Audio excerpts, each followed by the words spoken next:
Hello दोस्तों, मैं आपका प्रिय सुनील फिर से एक बार आपकी सक्षम क्लासेस में हार्दिक अभिनंदन करता हूं। जैसा कि हम लास्ट लेक्चर में देख रहे थे तो हमने 28 क्वेश्चंस तक देखा था। आज 29 से स्टार्ट करेंगे और उससे पहले मैं आपसे हाथ जोड़कर विनती करता हूं कि हमारे चैनल को प्लीज़ लाइक करें, सब्सक्राइब करें, शेयर करें ताकि आपके सहयोग से हम आगे बढ़ें और मोटिवेशन मिले हमें आगे की क्लास बनाने के लिए। और मैं आपसे धीरे धीरे वादा करता हूं कि इसके बाद पॉलिटी की क्लास के बाद हिस्ट्री की भी कराएंगे और ज्योग्राफी की भी कराएंगे, पर आपकी सपोर्ट की, प्यार की हमें बहुत ज़रूरत पड़ेगी। ठीक है, तो चलते हैं हम 29 प्रश्न की तरफ, जो कल जहाँ हमने छोड़ा था वहीं से आगे आज हम स्टार्ट करने वाले हैं। ठीक है, चलते हैं। तो कह रहा है, in the context of the election of the vice president of India which has been declared void by the Supreme Court of India, which of the following statement is are correct। कह रहा है कि vice president के चुनाव के बारे में अगर किसी चुनाव को सर्वोच्च न्यायालय ने डिक्लेयर घोषित कर दिया है तो उसके पीछे क्या क्या स्टेटमेंट हो सकते हैं उसके बारे में जानने की कोशिश कर रहा है। ठीक है, तो चलो हम बताते हैं।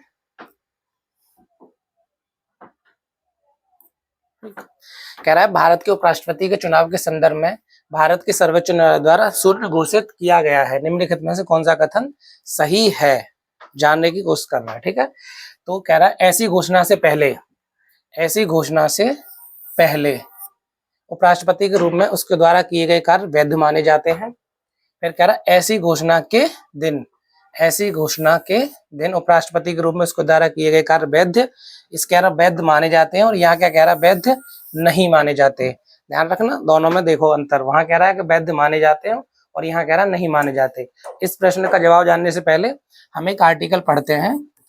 अनुच्छेद 71, आर्टिकल 71। इसमें आर्टिकल 71 में क्या कहा गया है कि यदि किसी व्यक्ति के राष्ट्रपति या उपराष्ट्रपति के रूप में चुनाव को सर्वोच्च न्यायालय ने शून्य घोषित कर दिया गया है। क्या कर दिया है? शून्य घोषित कर दिया है। शून्य घोषित कर दिया है तो क्या क्या होगा? ठीक है, तो क्या होगा? पहला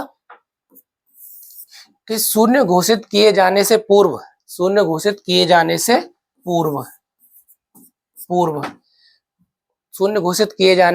राष्ट्रपति या उपराष्ट्रपति द्वारा किया गया कोई भी कार्य क्या नहीं होगा?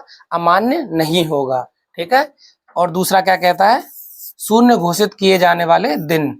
तो अगर जैसे कि आज अगर सुप्रीम कोर्ट ने राष्ट्रपति या उपराष्ट्रपति के चुनाव को शून्य घोषित किया है तो आज के दिन तक भारत के मतलब राष्ट्रपति या उपराष्ट्रपति ने जितने भी कार्य किए होंगे वो शून्य घोषित नहीं होंगे, वो अमान्य नहीं होंगे।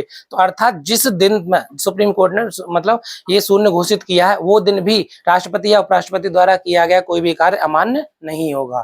ठीक है, तो अब ये क्या कह रहा है, अब देख लो यहाँ से। तो ऐसी घोषणा से पहले उपराष्ट्रपति के रूप में उसके द्वारा किए गए कार्य वैध माने जाएंगे। तो पहला तो सही है स्टेटमेंट, वैध तो माने जाएंगे। ठीक है, और दूसरा कह रहा है ऐसी घोषणा के दिन उपराष्ट्रपति के रूप में उसके द्वारा किए कार्य वैध नहीं माने जाएंगे। तो मैंने क्या बोला, जिस दिन भी सुप्रीम कोर्ट ने चुनाव राष्ट्रपति या उपराष्ट्रपति के चुनाव को शून्य घोषित किया है उस दिन का उसके द्वारा किए गए कार्य भी अवैध मतलब वैध माने जाएंगे। तो दूसरा स्टेटमेंट क्या हो जाता है? गलत हो जाता है। तो इसमें कौन सा सही पूछ रहा है, कौन सा कथन सही है? तो कौन सा सही है? केवल 1। ठीक है, नेक्स्ट क्वेश्चन की तरफ चलते हैं। समझ में आ गया मैंने क्या बोला? मैं ये कह रहा हूं कि मानो जैसे सर्वोच्च न्यायालय ने राष्ट्रपति या उपराष्ट्रपति के चुनाव को आज की तारीख में शून्य घोषित कर दिया है तो आज तक राष्ट्रपति और उपराष्ट्रपति द्वारा किया गया कोई भी कार्य वैध माना जाएगा। आज तक, कल से नहीं माना जाएगा। ठीक है, तो वही ये सवाल कह रहा है। अब चलते हैं नेक्स्ट प्रश्न की तरफ। नेक्स्ट प्रश्न में कह रहा है, ठीक है, here are the list from the image. Article 324, article 350, 280, 338। ठीक है, पूछ रहा है, क्या पूछ रहा है? मैचिंग पूछ रहा है। मैचिंग पूछ रहा है।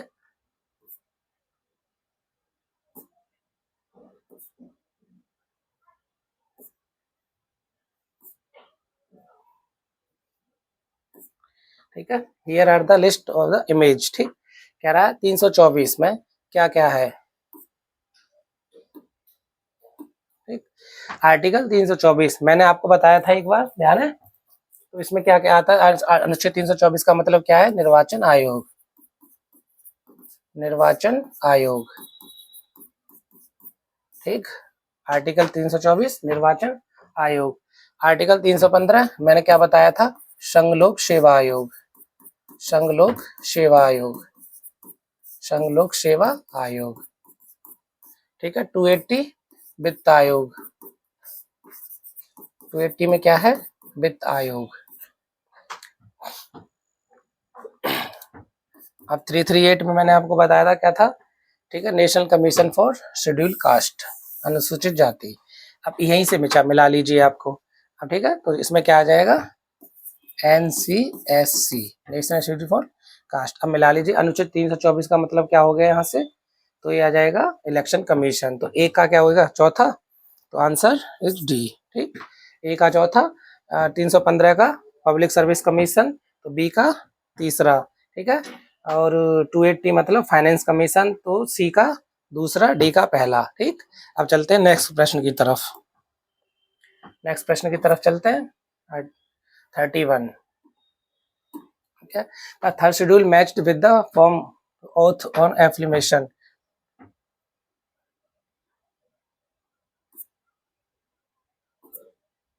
ठीक।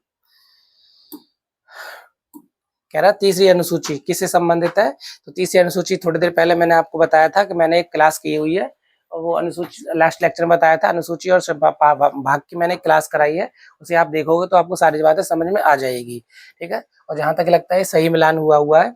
तीसरी अनुसूची शपथ, चौथी अनुसूची में राज्यसभा की सीटें दी गई हैं, सातवीं अनुसूची में संवर्त सूची मतलब एक विषय की सब सूची दी गई है, और 8वें सूची में भाषाओं की अनुसूची गई है। तो ये पहले से मिला हुआ है, ठीक है। तो अब नेक्स्ट प्रश्न की तरफ चलते हैं।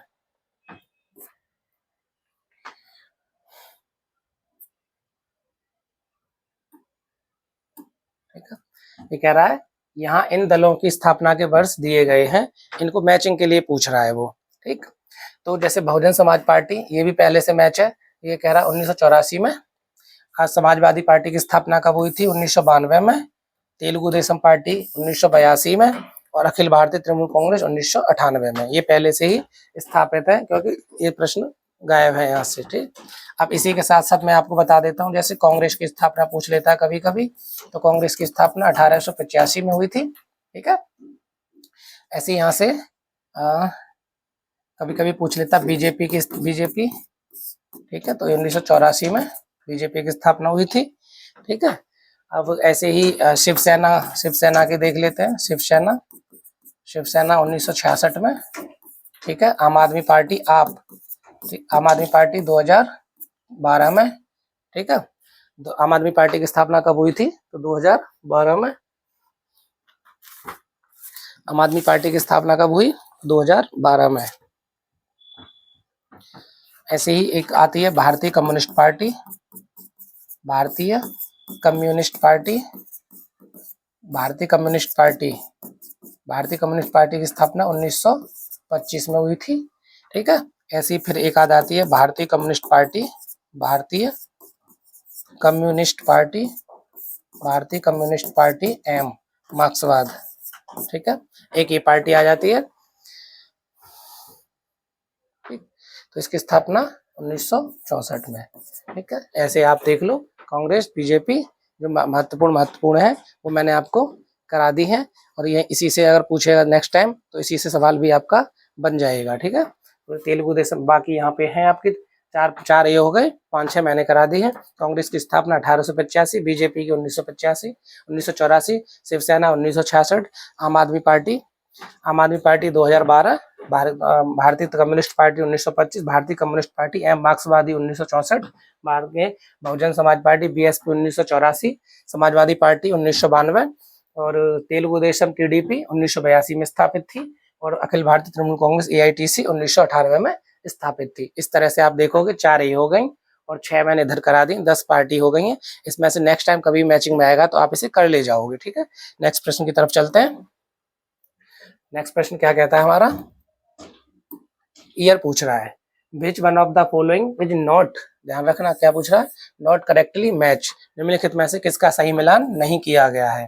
तो देख लेते हैं। इसको करने से पहले कुछ और देख मैं बता देता हूँ आपको, वही उसी के हिसाब से करते हैं। तो एक तरफ पहले मैं डालता हूँ जैसे यूपी, ठीक है, यूपी में लोग राज्यसभा की कितनी सीटें हैं, तो 31 हैं, ठीक। ऐसे ही महाराष्ट्र, महाराष्ट्र में कितनी है, तो महाराष्ट्र में 19 है। तमिलनाडु में, तमिलनाडु टीडी में तमिलनाडु, तमिलनाडु में 18 है, ठीक है। और 18 के बाद बिहार, बिहार और बंगाल, पश्चिमी बंगाल, ठीक, बिहार और पश्चिमी बंगाल में कितनी है, तो 16 है, ठीक है। और कर्नाटक में, कर्नाटक में 12 हैं, कर्नाटक 12 हैं। इसी तरह से आंध्र प्रदेश, इसी तरह से आंध्र प्रदेश, आंध्र प्रदेश के बाद मध्य प्रदेश, आंध्र प्रदेश के बाद मध्य प्रदेश, और कौन सा, गुजरात, मध्य प्रदेश गुजरात, इन तीनों में क्या है, 11 सीटें हैं। फिर इसके बाद क्या आता है, इसके बाद राजस्थान, ठीक है, राजस्थान, राजस्थान में कितनी है, 10 सीटें हैं। तो अब देखो मिला के देखते हैं, ठीक है। अरे ये दूसरा सवाल है, चुनाव वर्ष पूछ रहा है, ठीक है, सॉरी, चुनाव वर्ष पूछ रहा है, तो चुनाव वर्ष देख लेते हैं। तो जैसे 7वीं लोकसभा का चुनाव कब हुआ था, और हमारे इसे देखते हैं, ठीक है। तो ये सवाल दूसरा था, दूसरे तरीके से देख लेते हैं इसको। पहले हम देखते हैं इसकी के आगे की, जो कि 7 है, तो पहले देखते हैं 5वीं लोकसभा, ठीक है। 5वीं का कब हुआ था, 1971, ठीक है। फिर देख 6वीं का, 6वीं लोकसभा, 6वीं लोकसभा का कब हुआ था, 1977, ठीक है। ऐसे ही 7वीं लोकसभा, 8वीं लोकसभा, 9वीं लोकसभा और 10वीं लोकसभा, यहाँ कौन कौन सी है। और पहले फिर देखते हैं 11वीं लोकसभा, ठीक, 12वीं और 13वीं, ये 7-8 देख लेते हैं कंटिन्यू, फिर पता लगाते हैं कि कौन सा किससे मैच होगा, क्योंकि अगली बार जब भी पूछेगा तो हो सकता है वो इन चारों से ऊपर कुछ पूछ ले। तो हम पहले आगे के भी करके चलते हैं और इसके नीचे के भी करके चलेंगे, ठीक है। तो 7वीं लोकसभा का कब हुआ था, 1980, 7वीं लोकसभा का चुनाव कब हुआ था, 1980, ठीक। और 8वीं का 1984, ठीक है। फिर यहीं से नीचे और देख लेंगे 14वीं, ठीक। तो फिर 9वीं, फिर यहाँ से 9वीं, फिर 10वीं, ऐसे हम देख लेते हैं। तो 9वीं का 1989, 10वीं 1991, ठीक। 9वीं का कब हुआ था, 1989, 10वीं का 1991। फिर पूछ लेता है वो 11वीं 12वीं, 11वीं 12वीं 86, 88, 99, तो कितना, 11वीं का 11वीं का कब हुआ था, 11वीं का 10वीं 1991, 11वीं 1996, ठीक है। 11वीं का कब हुआ था, 1996, 12वीं 1998, ठीक है। 12वीं का कब हुआ था, 1998, 13वीं का 1999, 13वीं का 1999 और 14वीं का 2004, ठीक है। 14वीं के बाद 15वीं आती है, तो 2004 के 5, 2009, ठीक। फिर 16वीं आती है, 16वीं 2014, 17वीं, 17वीं कब होगी, 2019, ठीक। अब यहीं से हम देख लेते हैं, तो हमारा कह रहा है 7वीं, तो 7वीं का कब हुआ था, 1980, तो ये हमारा मैच नहीं है। फिर पूछ रहा है 11वीं का, तो 11वीं का कब हुआ था, 1996, तो ये हमारा मैच है, ठीक। फिर कह रहा है 9वीं, 9वीं का मतलब क्या है, 1989, ये भी मैच है। और 13वीं का मतलब 1999, ये भी मैचड है। तो जो नहीं है मैच वो कौन सा है, ए, ठीक है। तो वही पूछा, निम्नलिखित में से किसका सही मिलान नहीं है। फिर से मैं रिपीट कर देता हूँ कि जैसे हम 4 दे रखे हैं, तो 4 हमने ऊपर के पढ़ लिए, 4 हमने नीचे के पढ़ लिए। इसमें जैसे 5वीं लोकसभा का चुनाव कब हुआ था, तो वो 1971 को, 6वीं का कब हुआ, 1977 को, ठीक है। अब 7वीं का 1980 को, 8वीं का 8वीं का 1984 और 9वीं का 1989, 10वीं 1991, 11वीं 1996, 12वीं 1998, 13वीं 1999 और 14वीं 2004, 15वीं, ठीक है,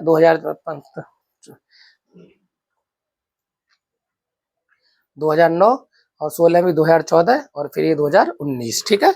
इस तरह से हम देखेंगे। तो हमने 4 ऊपर के 4 नीचे के ऐसे करके 12 पढ़ लिए, और ये अगली बार कभी भी पूछेगा तो यहीं से पूछेगा, ठीक है। और ये वो वाली 5वीं होती जब 44 संविधान संशोधन द्वारा 1 वर्ष के लिए बढ़ा दिया गया था, फिर 2 वर्ष के बढ़ा दिया गया, तो वही है जिसका कार्यकाल 6 वर्ष था, ठीक है। अब इससे आगे फिर से चलते हैं आगे नेक्स्ट प्रश्न की तरफ। नेक्स्ट प्रश्न क्या कहता है वो देख लेते हैं। Match the list first to list second, select the correct the answer using the code given how to list, ठीक है। अभी सीट पूछ रहा है कि किसमें कितनी सीटें हैं, तो देखते हैं सीट के बारे में। अभी मैं इसी प्रश्न को कराने वाला था और वो गलत था। अब देख रहा राजस्थान में कितनी सीट है, तो मैं बताता हूँ आपको। पहले देख लेते हैं हम यूपी में राज्यसभा की कितनी सीटें हैं, 31, ठीक है। फिर सबसे ज्यादा किसमें है, महाराष्ट्र में कितनी, 19। फिर तमिलनाडु टीडी में कितनी है, 18। और फिर बिहार और पश्चिमी बंगाल में कितनी है ये देखते हैं। तो बिहार और पश्चिमी बंगाल में 16 हैं, ठीक है। फिर इसके अलावा आता है आंध्र प्रदेश, नहीं इसके बाद क्या आता है, कर्नाटक में कितनी है, कर्नाटक में 12 सीट है, ठीक है। फिर आंध्र प्रदेश और मध्य प्रदेश और गुजरात। मध्य प्रदेश और गुजरात में कितनी है, 11 सीटें हैं, ठीक है। राजस्थान में कितनी है, राजस्थान में 10 सीटें हैं, ठीक। तो यहीं से हमारा देख लेते हैं मैच होता है कि नहीं होता। तो राजस्थान में कितनी है, 10। तो पूछ रहा है कृपया ये प्रयोग करके सही उत्तर चुनिए। तो राजस्थान में कितनी है, 10 सीट है, ठीक है। गुजरात में कितनी सीटें हैं, ठीक। अभी मैंने बताया था गुजरात में 11 सीटें हैं। तो दूसरा कर्नाटक में, राजस्थान में 10 सीटें। तो मैच करने के लिए कैसे जाएगा, तो राजस्थान में कितनी आ जाएंगी, राजस्थान में 10 सीटें, ठीक। तो पहले का ये हो जाएगा, पहला गुजरात में कितनी होंगी, 11 सीटें, गुजरात में 11 सीटें, कर्नाटक में 12 सीटें, ठीक है। और पंजाब में यहाँ से 7 सीटें। ऐसे करके आप देखोगे तो मैच हो जाएगा, ठीक। मैंने ये बता भी दिया आपको। उत्तर प्रदेश में कितनी, 31, महाराष्ट्र में 19, तमिलनाडु में 18, बिहार और पश्चिमी बंगाल में 16, कर्नाटक में 12 है, आंध्र प्रदेश और मध्य प्रदेश और गुजरात में 11 हैं, ठीक है। कर्नाटक में 12 है, राजस्थान में 10 हैं, ठीक। ऐसे ही हरियाणा में जाओगे तो हरियाणा में शायद 6 हैं, ठीक है। ऐसे हरियाणा में जाओगे तो हरियाणा में भी कुछ सीटें हैं, ठीक है। हरियाणा और छत्तीसगढ़ में 5 हैं और पंजाब तेलंगाना में 7 हैं। जैसे यहाँ पे पंजाब है तो ऐसी तेलंगाना में भी कितनी है, तेलंगाना में भी 7 हैं, ठीक है। तो तेलंगाना में भी कितनी है, तेलंगाना में भी 7 सीटें हैं। चलते हैं हम नेक्स्ट प्रश्न की तरफ, ठीक है।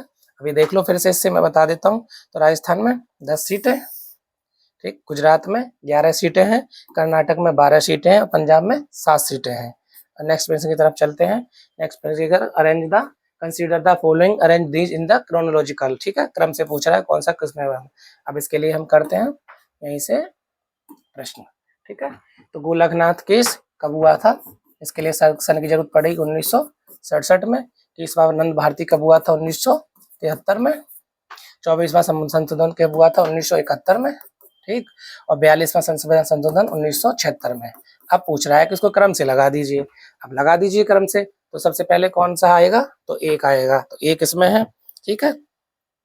फिर दोबारा 67 के बाद कौन सा आएगा, तो 67 के बाद आएगा 71। तो 1 के बाद कौन सा आएगा, 3। तो 1 कहाँ, 1 3 2 4, तो कौन सा सवाल ये आ जाएगा, ठीक है। नेक्स्ट प्रश्न की तरफ चलते हैं, ठीक है। अब ये पूछ रहा है which of the following labour related act has been amendment into the code of wages 2019, ठीक है। अब देखते हैं इसका सवाल का जवाब। निम्नलिखित में से कौन सा श्रम संबंधी अधिनियम को कोड ऑफ वेजेज 2019 में डाल दिया गया है। इससे पहले मैं बताता हूँ आपको क्या है कोड ऑफ वेजेज, श्रम संबंधी अधिनियम, ठीक। इससे पहले क्या था कि 4 अलग अलग नियम थे श्रम मजदूरी संबंधित, ठीक है। श्रम संहिता, ठीक है, श्रम संहिता 2019, ठीक है, जिसको कोड ऑफ वेजेज कहा गया है। इससे पहले 4 अलग अलग लेबर से संबंधित 4 अलग अलग कानून थे, ठीक है। अब उन चारों कानूनों को मिला के एक ही श्रम संहिता बना दिया 2019 में, जिसको कहा गया है code on wages 2019। Code on wages क्या है, 2019, ठीक है। अब इसमें कौन कौन से हैं वो देख लेते हैं। तो इसमें न्यूनतम मजदूरी अधिनियम ये भी है, ठीक है। इसमें बोनस भुगतान अधिनियम ये भी है, इसमें समान पारिश्रमिक अधिनियम ये भी है, पर नहीं है तो ये नहीं है। तो 1 3 4 जिसमें है वही इसका आंसर हो जाएगा। कहाँ पे है, 1 3 4 कहेंगे, ठीक है।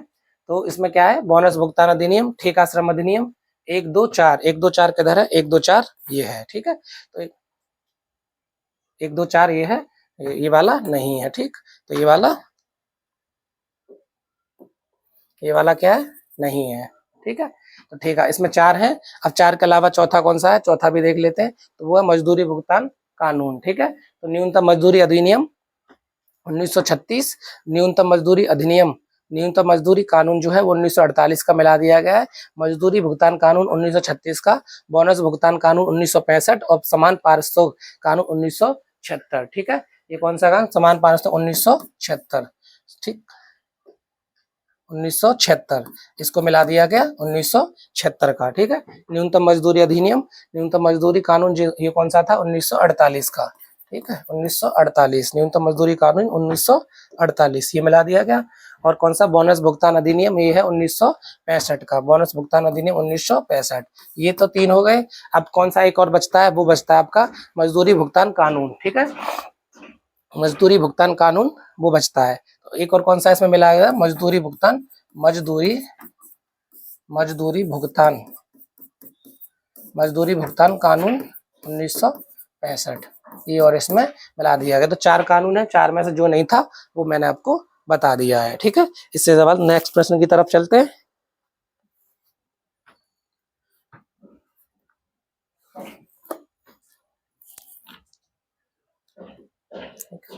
नेक्स्ट प्रश्न की तरफ चलते हैं।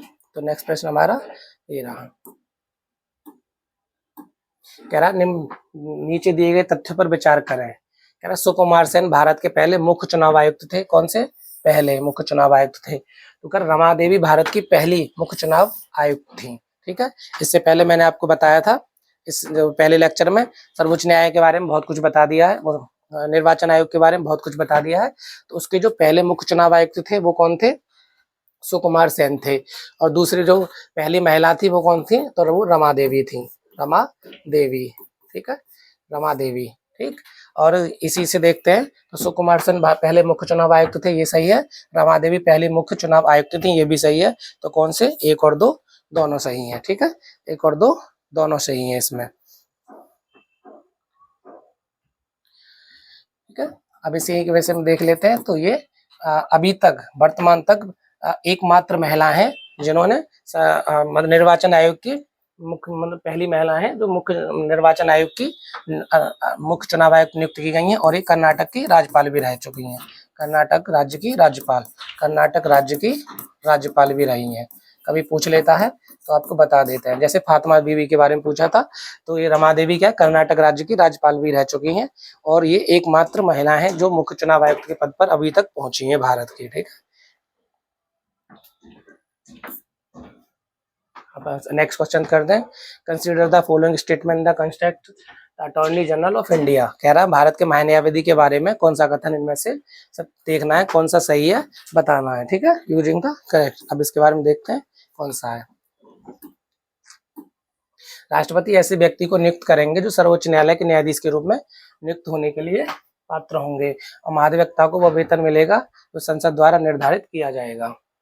तो यहाँ पे देखना है कि महाधिवक्ता शब्द जो है ना मिसप्रिंट है या गलत तरह से है, क्योंकि अटॉर्नी जनरल जब इंग्लिश में कह रहा है तो उसको जो राज्य के लिए यूज करते हैं वो महाधिवक्ता शब्द को यूज करते हैं। सेंटर के लिए, केंद्र के लिए महान्यायवादी शब्द का यूज किया जाता है। ठीक है, लास्ट प्रश्न में मैंने लास्ट लेक्चर में आपको बताया था महान्यायवादी के बारे में। न्यायवादी इसका जिक्र कहाँ है? अनुच्छेद आर्टिकल 76 अनुच्छेद 76 में। ठीक है, महान्यायवादी के बारे में। तो अनुच्छेद 76 क्या कहता है कि भारत के राष्ट्रपति किसी ऐसे व्यक्ति को जो सर्वोच्च न्यायालय का न्यायाधीश नियुक्त होने का पात्र होगा उसे भारत का मुख्य न्यायवादी घोषित करेंगे। ठीक है, क्या कहता है? तो राष्ट्रपति ऐसे व्यक्ति को नियुक्त करेंगे जो सर्वोच्च न्यायालय के न्यायाधीश के रूप में नियुक्त होने के लिए योग्य होगा। तो पहला कथन सही है। अब कह रहा महान्यायवादी वो वेतन मिलेगा जैसे संसद। ठीक है, तो दूसरी शर्त क्या होती है महान्यायवादी के बारे में? महान्यायवादी को वैसा वेतन मिलेगा जैसा राष्ट्रपति निर्धारित करता है। ठीक है, पारिश्रमिक वो मिलेगा जिसे राष्ट्रपति निर्धारित करता है। तो उसको संसद निर्धारित नहीं करती, कौन करता है? राष्ट्रपति निर्धारित करता है। तो पूछ रहा है कौन सा कथन सही उत्तर है? तो सही कौन सा है इसमें? केवल एक सही है। ठीक है, तो केवल एक सही है। महान्यायवादी के बारे में कौन सा सही है? तो केवल एक सही है इसमें। ठीक है, और ये राष्ट्रपति के प्रसाद पर्यंत, किसके? राष्ट्रपति के प्रसाद पर्यंत अपना पदभार ग्रहण करते हैं। प्रसाद पर्यंत ही अपना पदभार ग्रहण करते हैं। ठीक है, आप समझ गए होंगे मैंने क्या बोला है महान्यायवादी के बारे में। आर्टिकल 76 में इसका जिक्र है जिसमें कहता है कि राष्ट्रपति किसी ऐसे व्यक्ति को जो सर्वोच्च न्यायालय का न्यायाधीश नियुक्त होने का पात्र होगा, योग्य होगा, ऐसे व्यक्ति को भारत का महान्यायवादी घोषित करेंगे। और वो ऐसा पारिश्रमिक पाने का हकदार होगा, जो राष्ट्रपति डिसाइड करेंगे, निश्चित करेंगे, ठीक है, निश्चित करेंगे, और वो राष्ट्रपति के प्रसाद पर्यंत ही अपने पद पर बने रहते हैं। ठीक, समझ गए। तो चलते हैं नेक्स्ट सवाल की तरफ। नेक्स्ट सवाल क्या कहता है वो देख लेते हैं।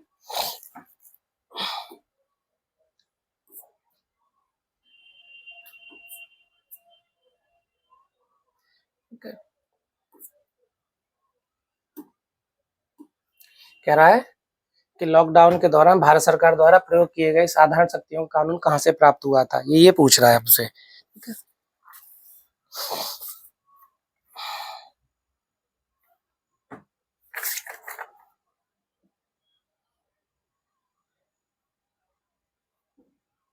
तो मानसिक स्वास्थ्य देखभाल 2017, आपदा प्रबंधन अधिनियम 2005 और महामारी रोग अधिनियम 1987। अब देखो शत्रु संपत्ति अधिनियम, ये तो कुछ होगा नहीं। अब जिसमें 3 है उसको हटा दो, ये हट गया, ये हट गया और ये हट गया, तो आंसर क्या हो गया हमारा 2 और 4। ठीक है, कौन कौन सा, 2 और 4। अभी क्योंकि लॉकडाउन के दौरान का सवाल था, करंट अफेयर जुड़ा हुआ था, अब रिपीट होने के कोई चांस बनते नहीं है, तो इसे सीधे जवाब के द्वारा देख लेते हैं। ठीक है, नेक्स्ट सवाल की तरफ चलते हैं। कह रहा है with the reference of panchayat which of the statement is are correct. ठीक है, पूछ रहा है कौन सा कथन सही है। ठीक, तो चलते हैं सवाल की तरफ, क्या कहता है। पंचायत के विषय में मैंने नेक्स्ट क्वेश्चन में भी, आप नेक्स्ट जो लेक्चर है हमारा उसके बारे में काफी बताया है, वो देख लेंगे, बाकी अभी यहाँ भी देख लेते हैं। ठीक है, तो 50%, कितना, 50%, 50% सीटें अनुसूचित जाति SC, अनुसूचित जनजाति ST एवं की महिलाओं, किसके लिए, की महिलाओं के लिए आरक्षित होंगी। नहीं, ऐसा नहीं है। पंचायत राज व्यवस्था जो नियम है उसके तहत क्या है कि टोटल सीट का कितना, 1/3 सीट है, 1/3 सीट है SC ST की महिलाओं के लिए आरक्षित होंगी। तो पहला तो हमारा क्या हो जाता है, कौन सा पूछ रहा है, कथन सही पूछ रहा है, तो पहला तो क्या हो जाता है, गलत हो जाता है। ग्राम सभा एक ऐसा निकाय है जिसमें गांव में रहने वाले सभी व्यक्ति शामिल है। मैंने लास्ट लेक्चर में आपको क्या बताया था कि ग्राम सभा का मतलब ऐसी सभा से है जिसमें जो उसके मतदाता सूची में शामिल लोगों की जो सभा होती है उसी को क्या कहते हैं, ग्राम सभा कहते हैं। उसमें गांव के सभी नागरिक नहीं आते, बस वो ग्राम सभा कहलाती है जिसमें मतदाता सूची में शामिल जो नाम होते हैं, ठीक है, वोटर लिस्ट में जो नाम होते हैं। तो ये दूसरा भी गलत हो जाता है। तीसरा के मध्य स्तर पर एक पंचायत होगी, ये लास्ट लेक्चर मैंने आपको बताया था कि लास्ट लेक्चर में बताया था ना कि बलवंत राय मेहता समिति की सिफारिश पर भारत में त्रिस्तरीय पंचायती राज व्यवस्था की शुरुआत की गई थी, जिसमें ग्राम स्तर पर ग्राम सभा, ब्लॉक स्तर पर पंचायत समिति और जिला स्तर पर जिला परिषद थी। तो वही पूछ रहा है, मध्य स्तर मतलब ब्लॉक स्तर पर एक पंचायत होगी। तो इसमें सही कौन सा होगा, केवल 3, केवल 3 इसमें सही हो जाएगा। ठीक है, आप समझ गए होंगे मैं क्या कहने वाला हूँ।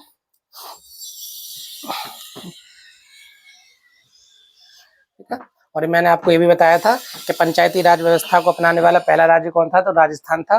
2 अक्टूबर 1959 में जो पंडित जवाहरलाल नेहरू ने राजस्थान के नागौर जिले में जिसकी शुरुआत की थी, और दूसरा था आंध्र प्रदेश। ठीक है, दूसरा राज्य कौन सा था, तो दूसरा राज्य कौन सा था, दूसरा राज्य था आंध्र प्रदेश, दूसरा राज्य आंध्र प्रदेश। ध्यान रखना, पहला तो सबको पता होता है लेकिन दूसरे में कंफ्यूज होगा। तो दूसरा राज्य कौन सा था, तो दूसरा राज्य आंध्र प्रदेश था जिसने पंचायती राज व्यवस्था को क्या किया था, अपनाया था। ठीक है, अब देखते हैं नेक्स्ट क्वेश्चन की तरफ। नेक्स्ट क्वेश्चन क्या कहता है हमारा। ठीक है, कह रहा है कि नीचे दिए गए घटनाओं को कालानुक्रम में व्यवस्थित कीजिए और नीचे दिए गए कूटों में सही उत्तर का चुनाव कीजिए। इनको मिलान में पूछ रहा है ये। ठीक है, तो मिलान में देख लेते हैं। तो सबसे पहले देख रहे हैं, महाराजा हरि सिंह ने विलय पत्र पर कब हस्ताक्षर किए थे, तो ये किए थे 1947 में। कब किए थे, 1947 में। कब किया था, तो 26 अक्टूबर 1947 को। कब किए, तो देखते हैं 26 अक्टूबर 1947 को विलय पत्र पर हस्ताक्षर किए।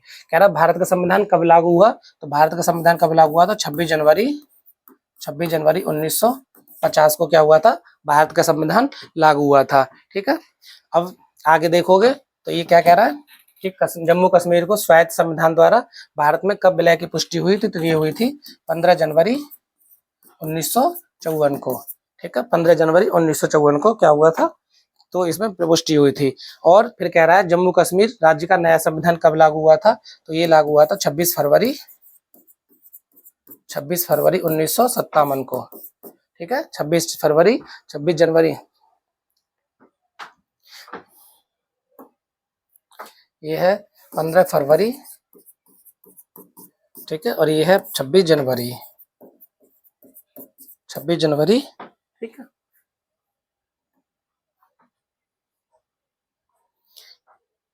ठीक, तो अभी मैंने आपको बता ही दिया, तो इसमें कैसा हो जाएगा, 1 2 3 4, यही इसका जवाब हो जाएगा। क्या हो जाएगा, 1 2 3 4, 1 2 3 4 इसके जवाब हो जाएंगे। ठीक है, तो क्या हो जाएगा, Maharaja Hari Singh signed the instrument of accession, तो कब किया था, 26 अक्टूबर 1947 को। The constitution of India was enforced, ठीक है, तो कब लागू हुआ था भारत का संविधान, 26 जनवरी 1950 को। Accession of India ratified by the sovereign constituent assembly of Jammu and Kashmir, ठीक है, तो ये कब हुई थी, 15 फरवरी 1954 को। और the new constitution of state Jammu and Kashmir came into force, ठीक, कब आया था, तो 26 जनवरी 1957 को। ठीक, ऐसे करके क्या हो जाता है, तो ये एक तरह से प्रकल्प में पहले से दिए हुए हैं, 1 2 3 4 इसका आंसर हो जाता है। ठीक है, आंसर इसका क्या हो जाता है, 1 2 3 4। नेक्स्ट प्रश्न की तरफ चलते हैं। नेक्स्ट प्रश्न क्या कह रहा है, with the reference to the federal system in India which statement is are correct, ठीक है, state have right to secede from the union under the constitution of India, मतलब कह रहा है कि भारत की संघीय प्रणाली के संदर्भ में निम्नलिखित में से कौन सा से कथन सही है।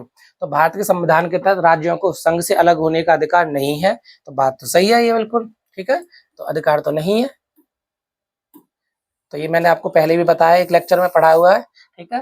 और केवल पृथक्करण सेसेशन की वकालत करना व्यक्ति की स्वतंत्रता के संरक्षण के अंतर्गत आता है, ये गलत है। तो अब संविधान के किस अनुच्छेद के तहत अलग होने का अधिकार नहीं है, तो मैं आपको बता देता हूँ, अनुच्छेद 3 क्या कहता है, अनुच्छेद 3 कहता है कि भारत के किसी भी राज्य को भारत के संघ से अलग होने का अधिकार नहीं है, ठीक है। अनुच्छेद 3 ही नए राज्यों के निर्माण की शक्ति प्रदान करता है संसद से। तो इसके द्वारा जैसे कि बहुत सारे हमारे, मैंने आपको एक लेक्चर में बताया है कि कई सारे राज्य नए जो गठित हुए थे, ठीक है, वो अनुच्छेद 3 के तहत ही गठित हुए थे। तो अनुच्छेद 3 क्या कहता है, अनुच्छेद 3 कहता है कि भारत के किसी भी राज्य को भारतीय संघ से अलग होने का अधिकार नहीं है, ठीक है। अब नेक्स्ट प्रश्न की तरफ चलते हैं।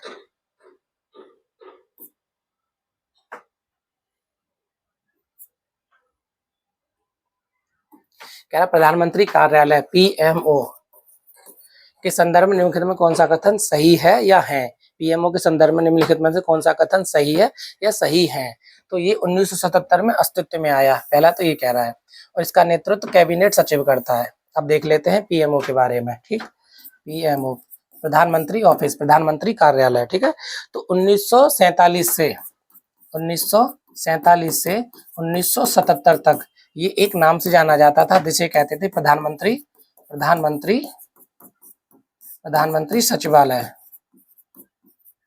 प्रधानमंत्री सचिवालय, ठीक है। 1947 से 1977 तक इसको प्रधानमंत्री कार्यालय, प्रधानमंत्री सचिवालय कहते थे। लेकिन मोरारजी देसाई, किसकी सरकार में, मोरारजी देसाई की सरकार में 1977 में इसे क्या कहने लगे, पीएमओ, प्रधानमंत्री कार्यालय कहा गया। क्या कहा गया इसे, पीएमओ, प्रधानमंत्री कार्यालय कहा गया। क्या कहा गया, प्रधानमंत्री कार्यालय। तो ध्यान है, सही कहता है वो, पहला स्टेटमेंट तो हमारा क्या हो जाता है, सही हो जाता है। अब कहता है कि इसका नेतृत्व कैबिनेट सचिव के बाद हो, नहीं, इसका नेतृत्व कौन करता है, इसका नेतृत्व करता कौन होता है, तो वो होता है, ठीक है, प्रधान सचिव, प्रिंसिपल सेक्रेटरी, ठीक है, प्रधान सचिव इसका करता है, क्या करता है, नेतृत्व करता है, जो कि प्रधानमंत्री का क्या होता है, जो कि प्रधानमंत्री का मुख्य सलाहकार होता है, प्रधानमंत्री का मुख्य सलाहकार, ठीक है। तो कैबिनेट सचिव नहीं करता, कौन करता है, प्रिंसिपल सेक्रेटरी, ठीक है, प्रधान सचिव जो होता है वो इसका नेतृत्व करता है। और प्रधान सचिव कौन होता है, प्रधान सचिव प्रधानमंत्री का मुख्य सलाहकार होता है, जो उसके प्रधानमंत्री को समय समय पर अन्य कई सारी चीजों पर सलाह देता है। जबकि कैबिनेट सचिव क्या होता है, ठीक है, कैबिनेट सचिव जो भारत का सबसे बड़ा नौकरशाह होता है, और ये नौकरशाही की जितनी सेवाएं होता है इसी के अंडर आती हैं, ठीक है, जो प्रधानमंत्री सचिवालय के अंदर जितनी भी सेवाएं हैं वो इसी के अंडर आती हैं, ठीक। अब नेक्स्ट क्वेश्चन की तरफ चलते हैं, मैंने आपको बता दिया, तो इसका जवाब कौन सा हो जाएगा, कौन सा कथन सही पूछ रहा है, तो केवल एक हो जाएगा, ठीक है, केवल क्या हो जाएगा, केवल एक इसका जवाब हो जाएगा।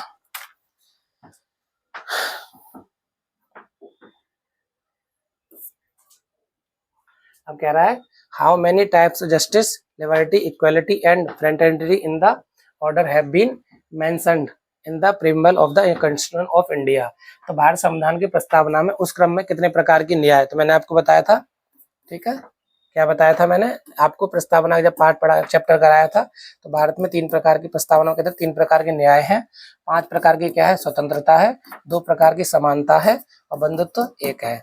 तो कितना क्रम हो जाएगा, 3 5 2 1, कहाँ लग रहा है वो देख लीजिए, 3 5 2 1, ठीक है। तो क्या है, सामाजिक आर्थिक राजनीतिक न्याय है, प्रतिष्ठा अवसर की समानता, बंधुत्व है, इसमें 5 प्रकार की स्वतंत्रता है। तो 3 प्रकार का न्याय, 5 प्रकार की स्वतंत्रता, 2 प्रकार की समानता और 1 प्रकार का बंधुत्व किसमें है, भारत के संविधान की प्रस्तावना में दिए गए हैं। तो उन्हीं का क्रम पूछ रहा है, तो 3 5 2 1 हो जाएगा इसका, इसी तरह से इसको लगा देंगे, ठीक है। अब चलते हैं नेक्स्ट प्रश्न की तरफ।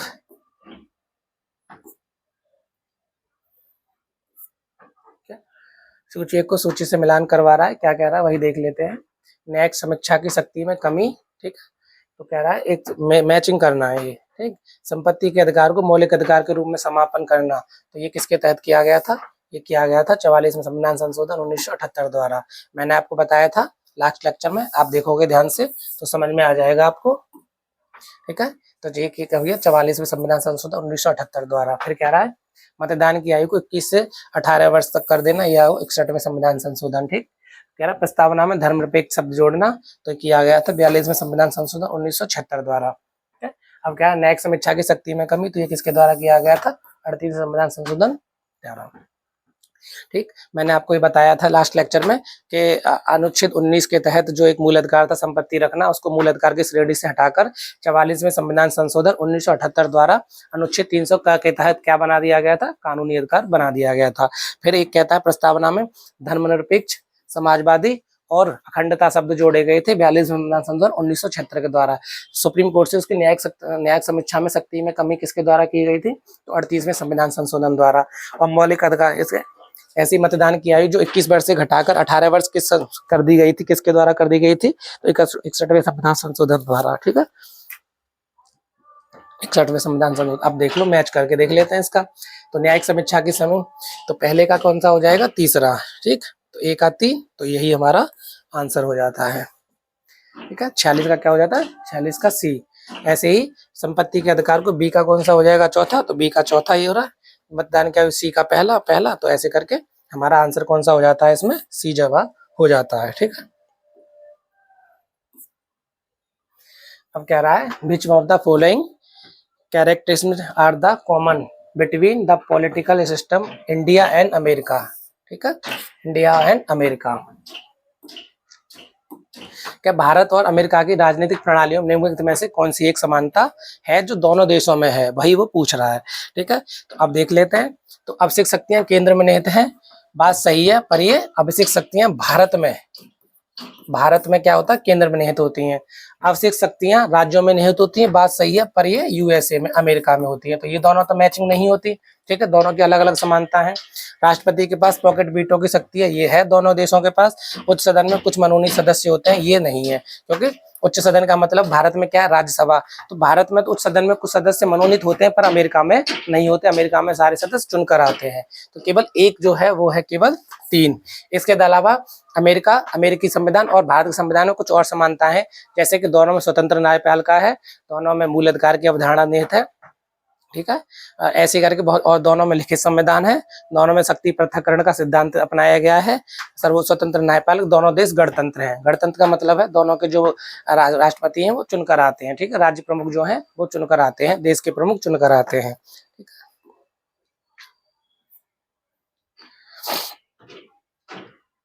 अब देखते हैं which of the following are enshrined in the 3rd schedule of the Indian constitution, ठीक है। तो क्या कह रहा है, भारत संविधान की 30वीं अनुसूची में निम्नलिखित में से क्या निहित है। तो 30वीं अनुसूची मैंने आपको बहुत अच्छे से पढ़ाई है, आप जाकर देखिए लेक्चर को मेरे को, आपको सारी चीजें समझ में आ जाएंगी। आगे मैं सवाल का जवाब यहाँ भी दे देता हूँ कि संघ के मंत्री की शपथ का प्रारूप है इसमें, ठीक है। 30वीं अनुसूची में क्या क्या है, तो 30वीं अनुसूची देख लेते हैं पहले। तीसरी अनुसूची किससे संबंधित है, शपथ से। तो तीसरी अनुसूची में क्या होता है, शपथ का प्रारूप है। अब शपथ में क्या क्या है, कौन कौन शपथ लेता है वो देख लेते हैं। शपथ में सुप्रीम कोर्ट और हाई कोर्ट के न्यायाधीश, ठीक है। संघीय मंत्री, प्रधानमंत्री सहित संघीय मंत्री भी लेते हैं, राज्य के मंत्री भी लेते हैं, राज्य के मंत्री भी लेते हैं। संवैधानिक प्रमुख पे जो संवैधानिक पदों पर जो अधिकारी होते हैं वो भी लेते हैं, ठीक है। संवैधानिक पदों पर जो अधिकारी होते हैं वो भी लेते हैं, ठीक। सुप्रीम कोर्ट, हाई कोर्ट, संघीय मंत्री अब देख लेते हैं। लेकिन जो नहीं लेते, जो अनुसूची 3 के तहत अनुसूची 3 के तहत जो नहीं लेते उसमें कौन कौन शामिल है? तो भारत के राष्ट्रपति,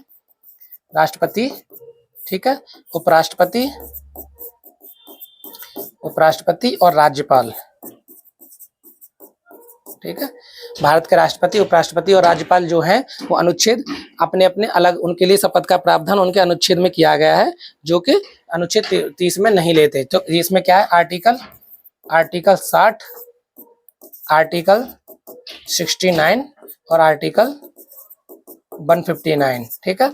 तो अब सवाल बनता है कि अनुसूची 3 के तहत भारत के राष्ट्रपति, उपराष्ट्रपति और राज्यपाल शपथ नहीं लेते। इसके अलावा भारत के सुप्रीम कोर्ट के न्यायाधीश, हाई कोर्ट के न्यायाधीश और संघीय मंत्री, राज्यों के मंत्री और जितने संवैधानिक प्रमुख पर बैठने वाले प्रमुख पदाधिकारी हैं वो सब शपथ लेते हैं। नहीं लेते तो ये 3 पदाधिकारी नहीं लेते। अब देख लेते हैं संघ के मंत्री के पद की शपथ का प्रारूप, तो ये सही है। सर्वोच्च न्यायालय के मुख्य न्यायालय, ये भी सही है। संसद सदस्य द्वारा ली जाने वाली शपथ का प्रारूप, ये भी सही है, पर नहीं सही है तो ये, तो कौन सा था? 1, 2, 4। तो आंसर कौन सा हो जाएगा? 1, 2, 4, ठीक है। सवाल का जवाब मिल गया हमें। 48 का कौन सा हो गया? सी। नेक्स्ट प्रश्न की तरफ चलते हैं। नेक्स्ट प्रश्न कह रहा है which among the following panchayat are schedule in the district plan in UP, ठीक है। कह रहा है निम्नलिखित पंचायतों में से कौन सा यूपी में जिला योजना में शामिल है? यूपी की जिला योजना में इसमें तीनों ही शामिल हैं, 1, 2, 3। इसका जवाब का सीधे देख लेते हैं, इसमें कुछ एक्सप्लेनेशन के लिए है भी नहीं, तो तीनों ही शामिल है। क्योंकि यूपी के कोई भी जिला ले लेना आपको, उसमें ग्रामीण स्तर पर भी पंचायत मिल जाएगी, उसमें जिला स्तर पर भी पंचायत मिल जाएगी, उसमें नगर स्तर पर भी मिल जाएगी। तो इसी तरह से इसमें क्या है, तीनों इसके सवाल का जवाब हो जाता है, ठीक है। नेक्स्ट प्रश्न की तरफ चलते हैं। 50वां प्रश्न है। आज ये कह रहा है लिस्ट को मिलाना एक दूसरे से, ठीक है, वही हमें करना है। लिस्ट 1, लिस्ट 2 इधर है। कह रहा है कॉन्स्टिट्यूशन अमेंडमेंट 360, ठीक है।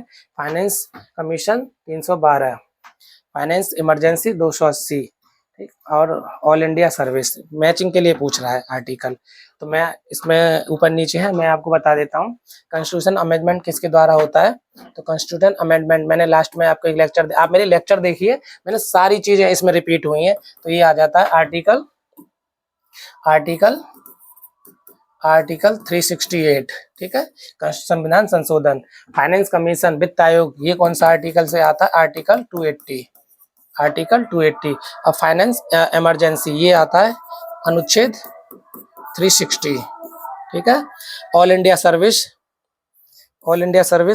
ये आ जाता है अनुच्छेद 312, ठीक है। ऐसे करके इसमें मिला लेते हैं तो पता लग जाएगी आपको। तो अब ये पूछता है कॉन्स्टिट्यूशन अमेंडमेंट अनुच्छेद 368 कौन से उसमें है? तो ये पूछ रहा है। अब आप देखोगे तो 368 कहाँ है? 368 के लिए आपको जाएगा ए का चौथा कौन सा है, ठीक है। तो इसका जवाब क्या हो जाएगा? बी। अब पूछ रहा है फाइनेंस कमीशन, वित्त आयोग, तो बी का कौन सा हो जाएगा? वहां पे बी का कौन सा? तीसरा, ठीक, बी का,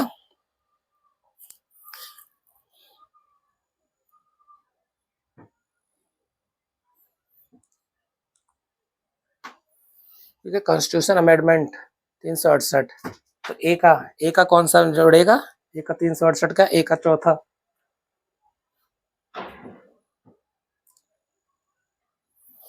कोई नहीं, इसमें ऊपर नीचे कर दिए हैं, ठीक है। ये यहाँ आएगा ए का चौथा, ये, तो इसका जवाब यही हो जाता है, ठीक है। बी का तीसरा हो जाएगा क्योंकि फाइनेंस कमीशन का है, ये तो ठीक है। आप इससे याद रखो जो मैंने बताया है, इसी से पकड़ लोगे जब जवाब आएगा तो। अब कह रहा है सूची एक को सूची से सुमेलित कीजिए और दी गए कोड को सही से। संवैधानिक संशोधन, वही वाला सवाल आ गया, फिर से हिंदी में आ गया, लेकिन देख लेते हैं ये सही रहेगा। संविधान संशोधन मैंने क्या बताया था? अनुच्छेद 368, ठीक है, अनुच्छेद 368 संवैधानिक संशोधन। वित्त आयोग 280, वित्तीय आपातकाल कितना? अनुच्छेद 360, अखिल भारतीय सेवाएं अनुच्छेद 312। अब देख लेते हैं ए का कौन सा हो गया? चौथा। ए का चौथा कहाँ पे है? ये यहाँ पे आ जाएगा, तो ए का चौथा आंसर कौन सा हो जाएगा? ठीक है, नहीं, ए का चौथा ए रहा, तो आंसर बी हो जाएगा इसका, ठीक है। आंसर बी हो जाएगा इसका। ठीक है,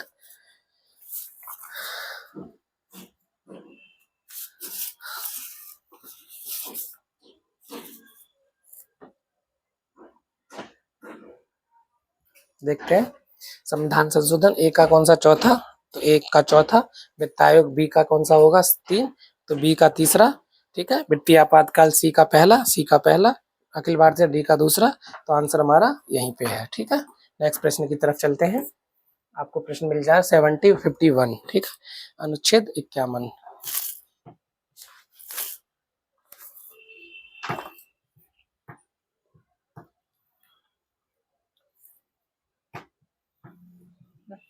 अब अनुच्छेद 51 के विषय में पूछा, प्रश्न संख्या 51 पूछ रहा है, तो वही हम करते हैं। क्या कह रहा है वो देख लेते हैं। सूची या संस्था पूछ रहा है। मैंने देखो, आप करोगे तो आपको सारे सवालों का जवाब मिल जाएगा। आप पहले लेक्चर से, जो पीवाईक्यू का मैंने पहला लेक्चर कराया है, उसे देखोगे तो पता लग रहा होगा कि इन्होंने तो पहले लेक्चर में सारा करा दिया और क्वेश्चन है आपको आपके दूसरे ईयर में मिलना है। इसलिए कह रहा हूँ मेरे लेक्चर को ध्यान से सुनो, ध्यान से देखो। आपको पक्का जब आप पेपर देने जाओगे तो 4 से 5 क्वेश्चन यूं ही मिल जाएंगे आपको मेरे लेक्चर से। बस ध्यान से देखते जाओ और सुनते जाओ। ठीक है, और लाइक करो, शेयर करो, सब्सक्राइब करो। अब जैसे भारत के नियंत्रक और महालेखा परीक्षक, मैंने आपको एक ही दिन में पिछले जो योजनाएं थी, आयोग थे, वो सारी बताई थी। तो उसी के द्वारा देखो, भारत के नियंत्रक महालेखा परीक्षक अनुच्छेद 148। अभी देखो फिर से वित्त आयोग कितना हो गया 280, प्रशासनिक न्यायाधिकरण कितना हो जाएगा 323A, और संघ लोक सेवा आयोग 315। अब मिला दो इसको, ए का कौन सा है, ए का तीसरा। ठीक है, हम दोनों में है। वित्त आयोग बी का कौन सा, बी का दूसरा, ए का तीसरा, तो ये आपका सामने आपका क्या हो गया, जवाब हो गया 51 का ए। ठीक है, संघ लोक सेवा आयोग डी का कौन सा हो जाएगा, डी का पहला हो जाएगा। अब सी कहाँ है, सी प्रशासन है, अब डी का सी का चौथा हो जाएगा। तो आपके सवाल हो गए। जबकि यही सवाल मैं इसमें आपको एक्सप्लेन क्यों कम कर रहा हूँ, क्योंकि मैंने पहले लेक्चर में बहुत अच्छे से एक्सप्लेन किया है। आप देखोगे तो पता लग जाएगा आपको।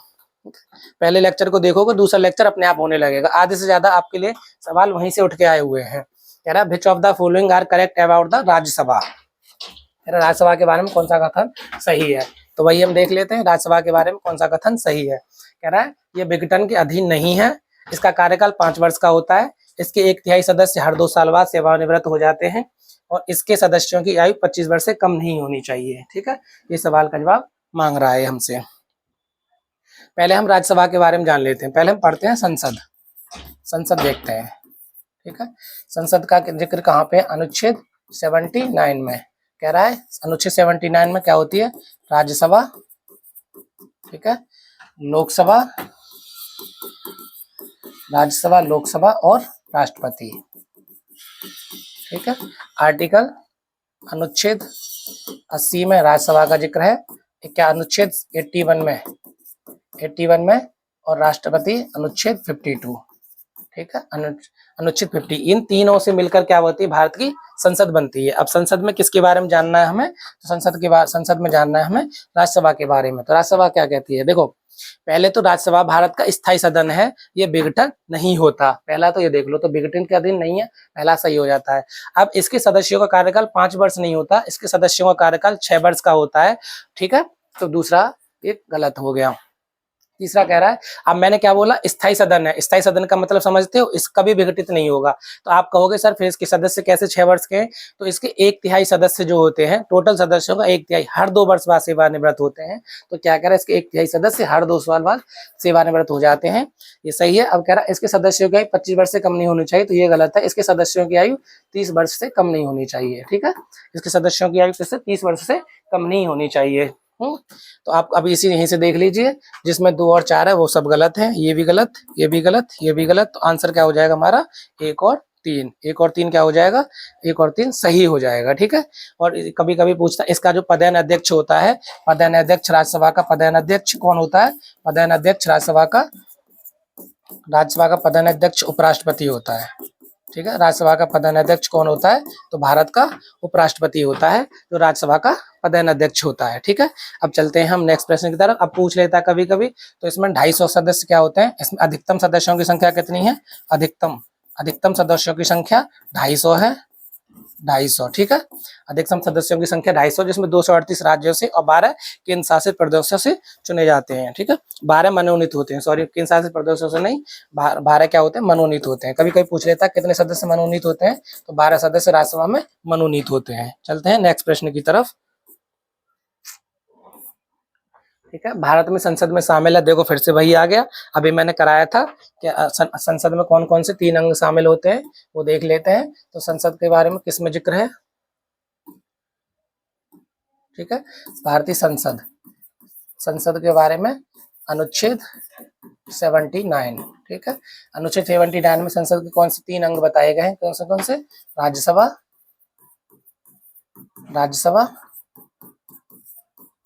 लोकसभा और राष्ट्रपति, ठीक है। तो राष्ट्रपति का संबंध अनुच्छेद 52 से है, लोकसभा का अनुच्छेद 81 और राज्यसभा अनुच्छेद 80, ठीक है। तो तीनों अंग किसमें, तो तीनों कौन कौन से होंगे, राष्ट्रपति, लोकसभा और राष्ट्रपति, लोकसभा, ठीक है, और राज्यसभा। तो 1 2 3 कहाँ है, 1 2 3, तो इसका सवाल का जवाब हो जाएगा 1 2 3, तीनों हो जाएगा, ठीक है।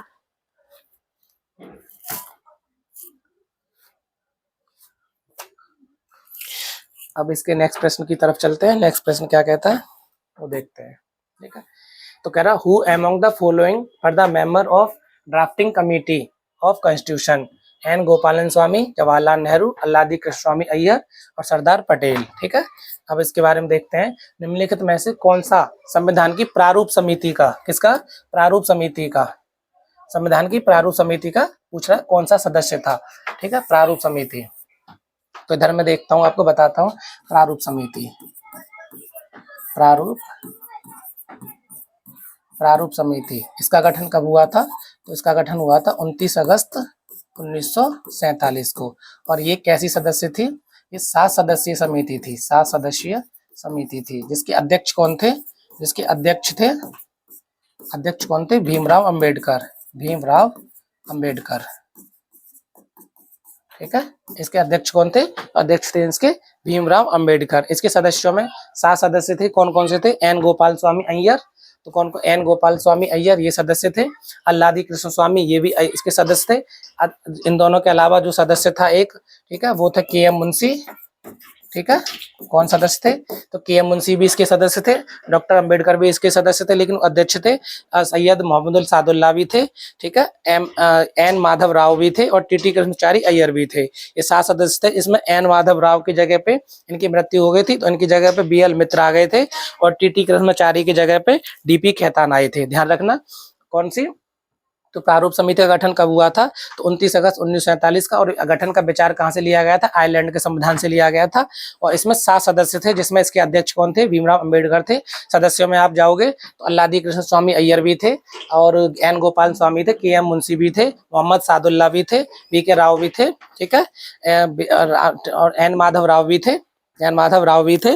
एन माधव राव की जगह बीएल मित्र आ गए थे और टीटी कृष्णचारी की जगह डीपी खेतान आ गए थे। इसी तरह से ये 7 सदस्यीय समिति थी। कभी कभी पूछ लेता है इसका गठन कब हुआ था, तो गठन हुआ था 29 अगस्त 1947 को। अध्यक्ष कौन थे, भीमराव अंबेडकर थे और इसमें 7 सदस्य थी। पूछता है कभी कभी सदस्य कितने थे, अध्यक्ष के अलावा 6 सदस्य थे और अध्यक्ष सहित ये 7 सदस्यीय समिति थी, ठीक है।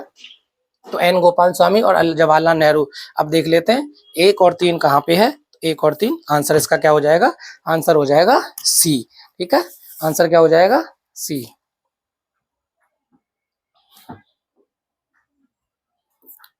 नेक्स्ट प्रश्न की तरफ चलते हैं। Identify the correct chronological order in which following state are created in India, codes given by below, ठीक है। नीचे दिए कोड में उस सही का कालानुक्रम क्रम की पहचानिए जिसमें भारत में निम्नलिखित राज्यों का निर्माण किया गया था, ठीक है। तो वही देखते हैं, पहले देखते हैं, इससे पहले मैंने आपको पहले 2 लेक्चर में बताया था राज्य पुनर्गठन अधिनियम, राज्य पुनर्गठन अधिनियम 1956। इसके द्वारा मैंने बताया था आपने भारत में 14 राज्य थे, 14 राज्य और 6 केंद्र शासित प्रदेश थे, ठीक है, 6 केंद्र शासित प्रदेश। लेकिन वर्तमान में कितने हैं, वर्तमान में 28 राज्य और 8 केंद्र शासित प्रदेश, 8 केंद्र शासित प्रदेश। अब 14 से 28 हुए हैं, तो कहीं ना कहीं राज्यों का क्रम बढ़ा है, इसका मतलब राज्यों की संख्या बढ़ी है। ठीक है, अब राज्यों की संख्या बढ़ी है तो उनका निर्माण भी हुआ होगा, जैसे कि आंध्र प्रदेश। आंध्र प्रदेश का गठन कब हुआ था? 1953 में। ये भारत का सबसे पहले बनने वाला राज्य था। ठीक है, 1953 में आंध्र प्रदेश का गठन हुआ। फिर गुजरात का कब हुआ? इसके बाद कौन सा गठन? गुजरात। गुजरात कब हुआ? 1960। ठीक है, गुजरात का गठन कब हुआ? 1960।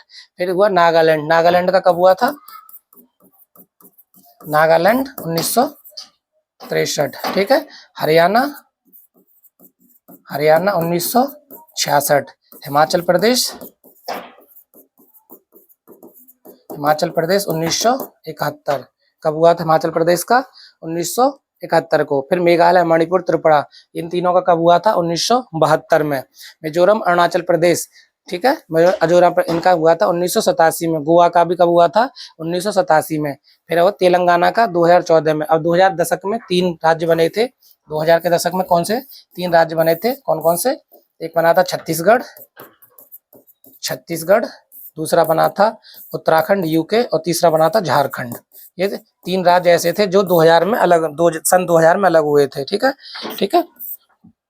15 नवंबर 2000 को इसका गठन हुआ था। छत्तीसगढ़ का कब हुआ था?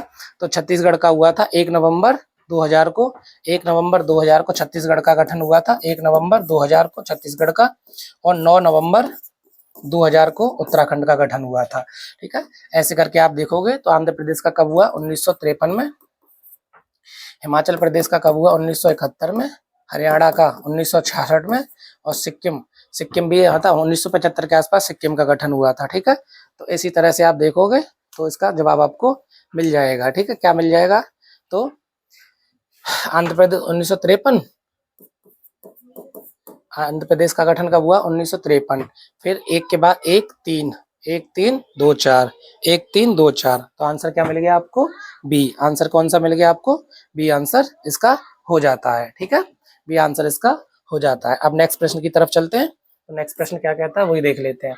इन which of the following state high courts have been set up in March 2013। ठीक है, मार्च 2013 में पूछ रहा है कि कौन कौन से उच्च न्यायालय की स्थापना हुई थी, वो देख लेते हैं। ठीक है, तो पूछ रहा है कौन से उच्च न्यायालय के, तो अनुच्छेद, ठीक है, तो पूछ रहा है कौन से उच्च न्यायालय की स्थापना हुई थी। ठीक,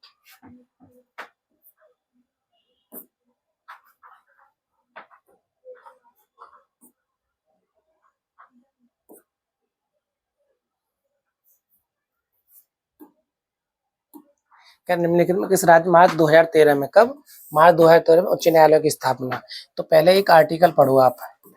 ठीक है, आर्टिकल पढ़ो, आर्टिकल 214। ठीक है, आर्टिकल 214 क्या कहता है वो देखते हैं। आर्टिकल 214, आर्टिकल 214 कहता है कि प्रत्येक राज्य में एक उच्च न्यायालय होगा। क्या होगा? आर्टिकल क्या कहता है? प्रत्येक राज्य में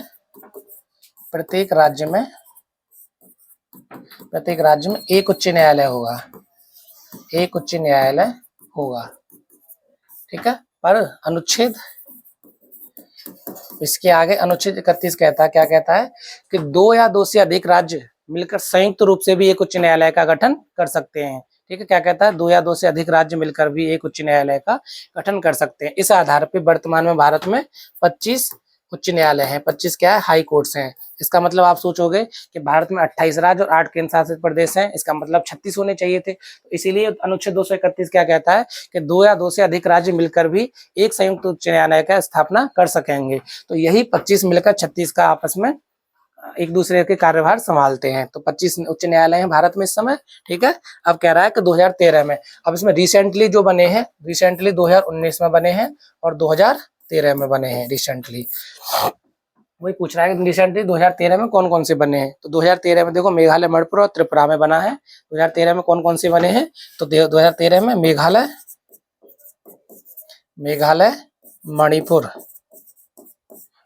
मणिपुर और त्रिपुरा। 2013 में किस किस राज्य में उच्च न्यायालय की स्थापना की गई थी? तो इसमें कौन सा? मेघालय और त्रिपुरा, ना तो ये ना ये, ठीक है। तो और कौन 2 और 4, तो आपका आंसर कौन सा हो जाएगा, आंसर मिल जाएगा आपको बी, ठीक। तो 2 और 4 आपको जल्दी में, जबकि तीसरा पूछेगा तो मेघालय, मणिपुर और त्रिपुरा। जबकि 2019 में जाओगे तो 2019 में 3 उच्च न्यायालयों की स्थापना भी हुई है, और वो 3 उच्च न्यायालय कौन कौन से हैं वो देख लेते हैं। 2013 में, 19 में एक जम्मू कश्मीर में, दूसरी आंध्र प्रदेश में, दूसरा आंध्र प्रदेश में, और तीसरी तेलंगाना में, ठीक है। 2019 में 3 उच्च न्यायालय की स्थापना हुई है जो रिसेंटली बने हैं।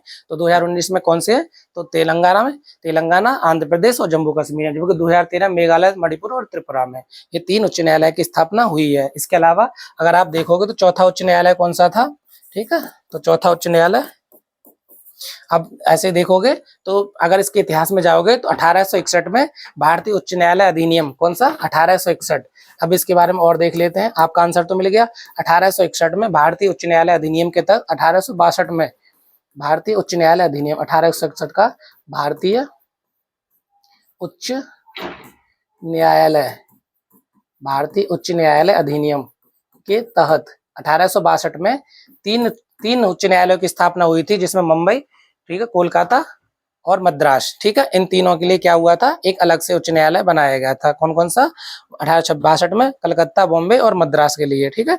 और चौथा जो बना था कलकत्ता, कहाँ पे हुआ था, कलकत्ता, बॉम्बे और मद्रास, इन 3 राज्यों के लिए स्थापना हुई थी उच्च न्यायालय की। और अगर चौथा उच्च न्यायालय कहीं बना था तो वो चौथा उच्च न्यायालय इलाहाबाद उच्च न्यायालय था, ठीक है।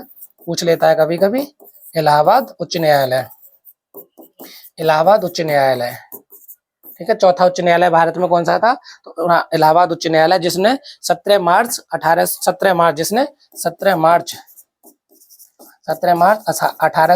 में 66 तक आगरा उच्च न्यायालय के रूप में काम किया, और 1869 में, ठीक है, और 1869 में, ठीक, 1869 में ये कहाँ पे स्थानांतरित हो गया, तो ये हो गया था इलाहाबाद में, ठीक है।